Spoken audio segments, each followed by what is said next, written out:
तो आज हम कंस्ट्रक्शन एंड मैनेजमेंट के लेक्चर 2 में यूनिट 3 के बारे में बात करेंगे। तो इसमें हम पहला हमारा है एक्टिविटी। एक्टिविटी मतलब क्या होता है?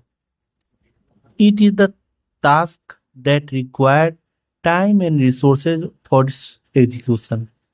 Activity just like as a कोई काम है, उसमें कितना टाइम लगेगा और कौन कौन से रिसोर्सेज लगेंगे उसको एग्जीक्यूट करने में, उसी को बोलते हैं एक्टिविटी। ठीक है। N activity is represented by an arrow. इसे रिप्रेजेंट किया जाता है एरो से। आपको हम एक एग्जांपल के थ्रू एक्टिविटी इवेंट को समझाते हैं। ये देखिए, ये हमारा नेटवर्क है सीपीएम का। सीपीएम मतलब आप तो जानते हैं, क्रिटिकल पाथ मेथड। तो इसमें हमारा जो नेटवर्क है क्रिटिकल पाथ मेथड, इसमें जो हमारा नेटवर्क है, इसमें देखो एक्टिविटी को हम किस से डिनोट कर रहे हैं? एरो से। ये एक्टिविटी, सपोज ये एक्टिविटी है, कोई काम होगा, वो कितने दिन में होगा? 3 दिन में। तो कोई एक्टिविटी ए है, उसका ड्यूरेशन कितने दिन का दिया हुआ है? 3 दिन में। ये एक्टिविटी बी है, इसका ड्यूरेशन मान लीजिए 4 दिन का है।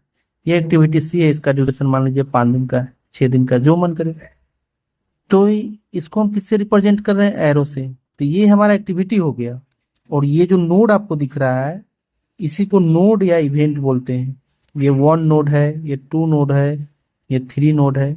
इसी को क्या बोलते हैं? नोड या इवेंट। क्या बोलते हैं? नोड या इवेंट। सपोज एक्टिविटी 1 से 2, एक्टिविटी 1 से 2 एक्टिविटी मान लीजिए ए है, तो ये 1 को आई मान लेंगे और ये हमारा जे मान लेंगे। ठीक है। 1 से 2 हो गया। इसका प्रीडिसेसर, प्रीडिसेसर मतलब इसके पीछे वाला कौन है? 1 है। इसका सक्सेसर कौन है? 3 है, 4 है, 5 है। तो 2 का प्रीडिसेसर कौन है? प्रीडिसेसर मतलब प्रीडिसेसर, सक्सेसर। तो 2 का प्रीडिसेसर कौन है? 1, और 2 का सक्सेसर 3, 4, 5। ठीक है। ये हमारा नेटवर्क है जिसमें 1, 2 हमारा एक्टिविटी ए, इसको एक्टिविटी बोलेंगे, और ये हमारा नोड या इवेंट बोलेंगे। तो an activity is represented by an arrow. The tail represents the start and the head represents the finish of an activity.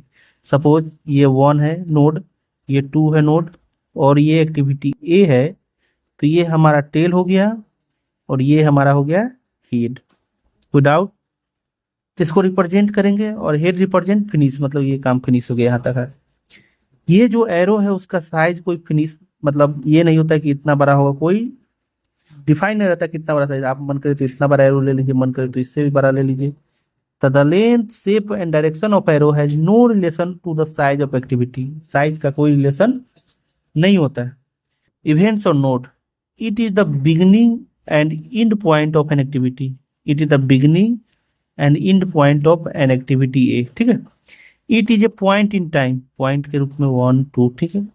It does not consume any resource. इसमें कोई रिसोर्स का बात नहीं हो रहा है, एक्टिविटी में रिसोर्स का बात हो रहा है। It is represented by a circle. क्या से रिप्रेजेंट कर रहे हैं? Circles. The events are number in their sequential order in the network. आपको नेटवर्क में दिखा होगा, ये जो दिख रहा है आपको नेटवर्क, इसमें क्या है? 1, 2, 3, 6।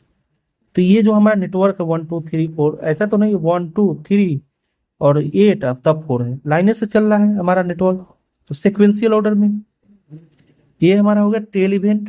टेल इवेंट को आई एथ इवेंट और हेड इवेंट को जे एथ इवेंट। तो ये हमारा टेल है तो इसको आई, हेड है तो इसको जी। अब आते हैं पाथ पे।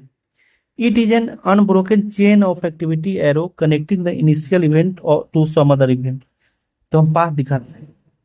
तो ये हमारा पाथ हो गया, ये पाथ हो गया, ऐसे करके यहाँ तक जाने में।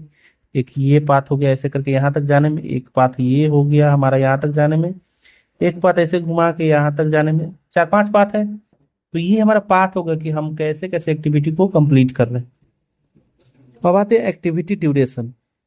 It is an expected time required to complete the given activity. कोई भी एक्टिविटी को कंप्लीट करने में कितना टाइम लगेगा। और डमी एक्टिविटी उस एक्टिविटी कहते हैं जिसका ड्यूरेशन 0 हो और कोई कॉस्ट ना लगे। ठीक है। इसको हम एज ए नेटवर्क समझाएंगे भी, और डमी एक्टिविटी को ऐसे डैश लाइन से दिखाते हैं, जिसका एक्टिविटी यदि ए है तो इसका ड्यूरेशन ड्यूरेशन कितने दिन का है, 0। यदि काम नहीं है तो नो कॉस्ट भी। इसको हम एज ए नेटवर्क दिखाएंगे। तब तक के लिए आप इतना समझिए